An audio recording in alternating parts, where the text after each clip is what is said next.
In my last Metroidvania video, I mentioned looking forward to the then upcoming Bow Path of the Teal Lotus. I'm happy to say it was yet another great Metroidvania for 2024, but I'm sad to say the entirety of the publishing arm, Humble Games, was laid off a mere 6 days after release. The gaming industry is actively hemorrhaging employees left and right, and while that won't be the focus of this video, I'd be remiss not to mention it here. As with the aforementioned previous Metroidvania video, I want to discuss how Bow tackles three of the major components of the genre: abilities, exploration, and the interconnectivity of the world.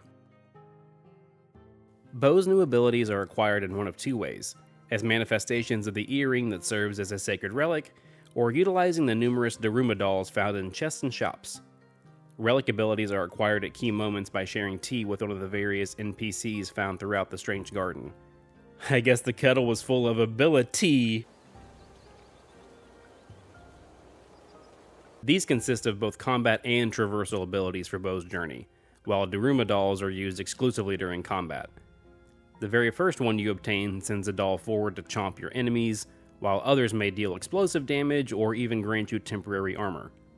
There is no traditional skill tree to go through for upgrading your celestial relic abilities, but the hub area does have a smith for upgrading weapons, and a painter who can unlock further abilities for your Darumas.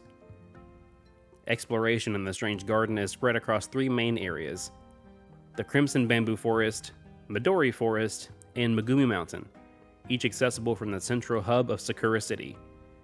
In addition to the traversal abilities you unlock along the way, Bow's main method of exploration involves clever platforming. Somewhat akin to the Cloud Step from the Messenger, striking an enemy or a lantern with Bow's Equinox Staff resets your jump as well as your dash. There are numerous sections that will put your timing to the test, which can be a little nerve-wracking, but generally manage to still feel fair in their execution. The map fills out as you explore it, cluing you in on hidden paths by not fully closing the dark outline bordering the paths around it. Many of these will lead to loot, while others give you hints on where you can use new abilities in the future. Some of these hidden treasures come in the form of Omamori charms. I hope I'm saying that right, which grant passive abilities like drawing in currency from a distance or granting bonus damage while your tea kettle is full.